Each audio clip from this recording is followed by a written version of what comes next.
Welcome to the Haunted Hour. Today's story takes us back to my childhood holidays. We had no idea what we were stepping into when we planned the family holiday to Mahabaleshwar.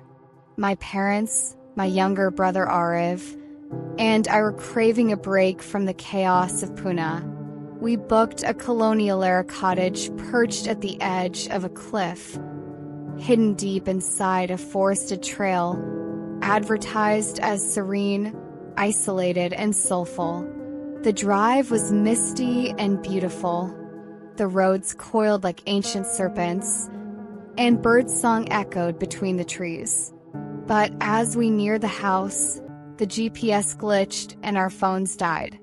A rusty sign near the gate read, "Do not cross after dusk," half-eaten by moss. My father laughed it off, but I noticed the driver who dropped us off never looked back as he left. The moment we stepped in, the temperature dipped. The cottage was cold, too cold, and smelled faintly of burnt metal. The caretaker had vanished, just left the keys hanging on a rusted nail.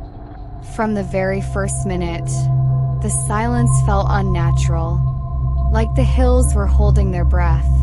The cottage had creaky floors, faded portraits of people with scratched-out faces, and mirrors in every room. We unpacked, made Maggie, and sat near the fireplace, while the clouds outside swallowed the sky whole. By 6 p.m., the fog was so thick, we couldn't see beyond the porch. Ariv pointed out that the clock had stopped at 3:12. All of them, even the one on his phone. My father tried to call the caretaker, but the number no longer existed. That night, we heard whispering from the woods, chanting, soft and broken, like an old record playing backwards.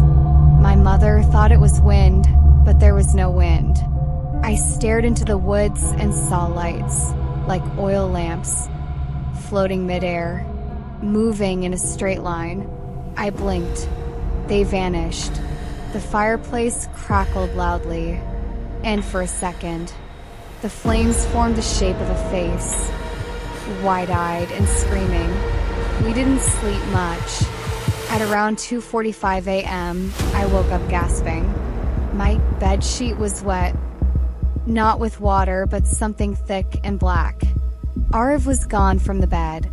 I ran around, calling his name, found him in the backyard, standing barefoot on the edge of the cliff, eyes wide, arms stiff at his sides. He didn't respond. When I touched him, he whispered, "He's in the mirror." That's when I noticed there was an old hand mirror hanging from a tree branch above him. Its glass was cracked, but a dark figure was visible inside, staring back at me. I grabbed Ariv, ran back in, slammed the door. My father asked me what happened, and I told him everything. He dismissed it, said we were tired and letting the forest get to us. But Ariv didn't speak again that night. He just sat in a corner, staring into nothing. The next morning, things got worse. Every mirror in the cottage had fogged over from the inside, despite no temperature change. My reflection moved half a second slower than me. We covered all the mirrors with bed sheets. At breakfast, Ariv suddenly screamed, pointing at a portrait on the wall. It was one of the scratched ones, but now it wasn't. It had a clear face, of a man with hollow black eyes and no mouth. The air around the photo shimmered like heat waves. My father tore it down and threw it into the fireplace, but it didn't burn. It screamed. The sound was real, echoing in every corner of the house. The kitchen window shattered on its own. The forest outside was deathly quiet. We decided to leave, but the car wouldn't start. Not just broken, it was frozen, like it had been parked for decades. My mother suggested we walk to the main road. We packed essentials and stepped out. But the moment we crossed the gate, everything changed. The road behind us was gone. The trail had turned into dense trees. Every direction looked the same. We walked for 2 hours, yet ended up right back in front of the cottage. Arav began chanting something under his breath.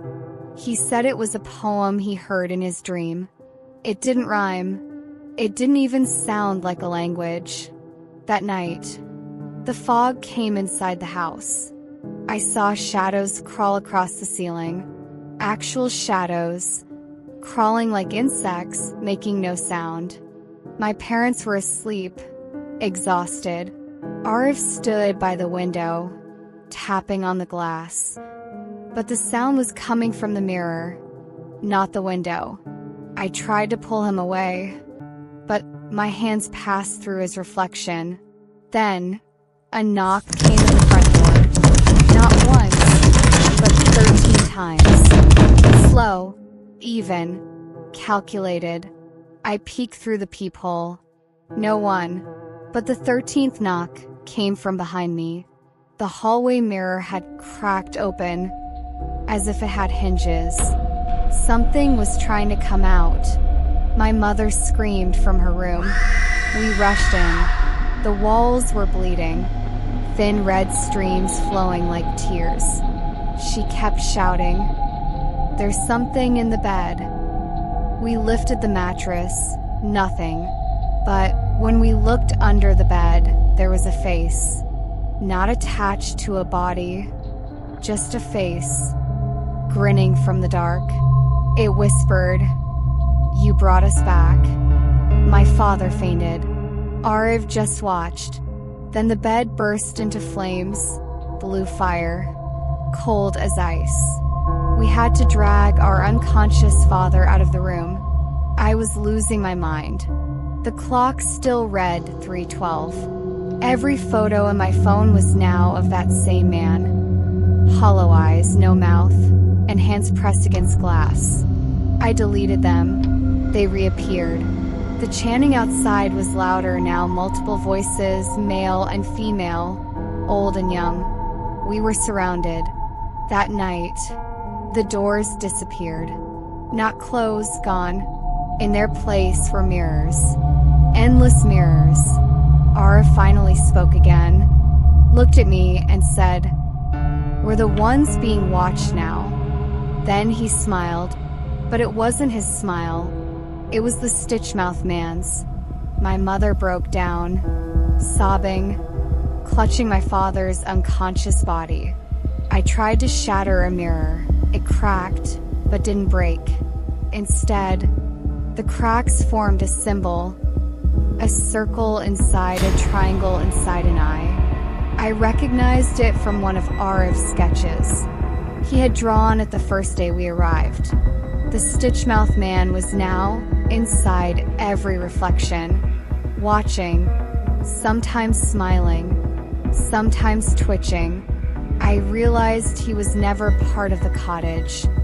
The hills were his body. The fog was his breath. We were inside him. Not guests, not victims, just pieces. My mother tried something insane. She cut her own palm, letting the blood smear onto the mirror with the symbol. The mirror hissed, shook, and then shattered. For a moment, the fog cleared and we saw the road. We grabbed Arav and ran. No luggage, no turning back, just ran. We made it to the highway. A passing truck stopped. We never looked back. Never. Now it's been 2 years. We don't talk about it. Arav barely speaks. He still sketches that Stitchmouth figure in his notebooks. My parents don't sleep well. My mother keeps all mirrors covered. But sometimes, at exactly 3:12 a.m., I hear a tap tap tap at the window. And when I look closely in the reflection of the glass, I see him. Not outside, inside. And I know Mahabaleshwar was never about a cottage. It was alive, and it remembers us.